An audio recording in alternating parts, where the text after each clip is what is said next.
To say that Samsung's 49-inch curved QLED gaming monitor is one of a kind would be an understatement. It is literally the only 32:9 widescreen monitor on the market, and when Samsung says it's ultra-wide, they mean it. This beast of a display boasts a 3840x1080 display, which means that most games that support 21:9 will have extra space even after being maxed out to the highest resolution.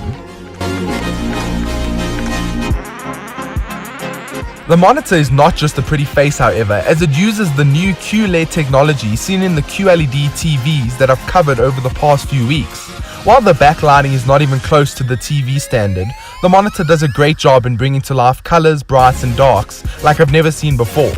144Hz, HDR, 3840x1080 and a curve that wraps around your eyes do come at a steep asking price. This beast retails for 24,999 rands.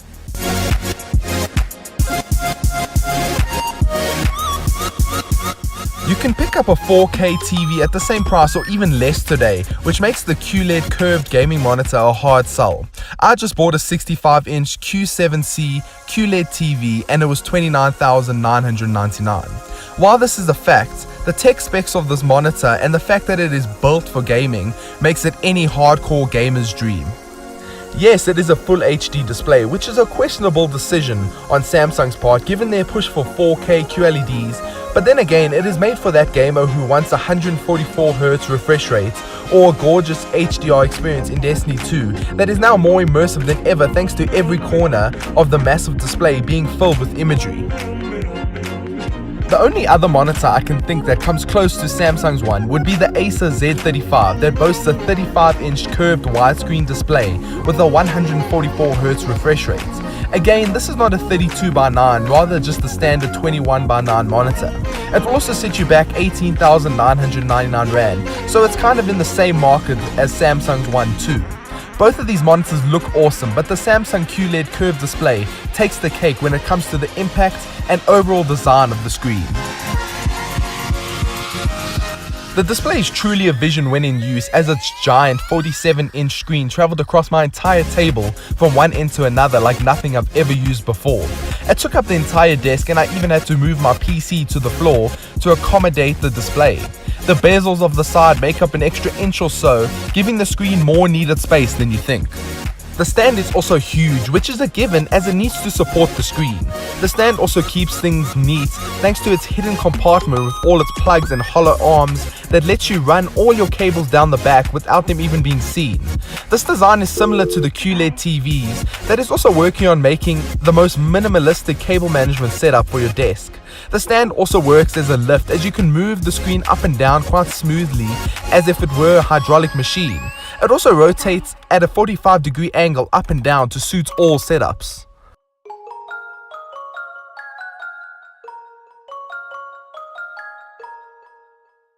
When it comes to the performance of the display, it was just as expected. Fantastic. The QLED display delivers rich colors, deep blacks, and smooth images with no flicker, dull gradients, and juttering. When it comes to the 144Hz, of course, the display was flawless, and games like Overwatch and Battlefield ran like a dream. While Overwatch only supports 21:9, the game was still fun to play on a larger display.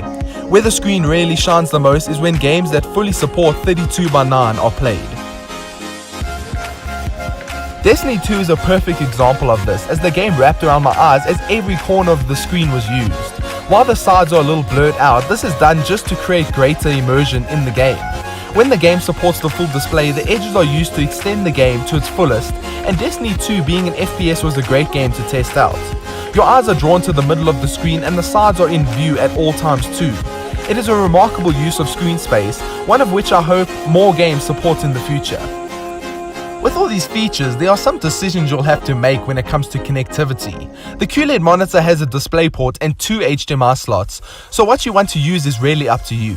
The only issue I had is that the DisplayPort is only 1.4, which means it does not support HDR. While the monitor does, that means you won't be able to benefit from HDR if you're using this connection method.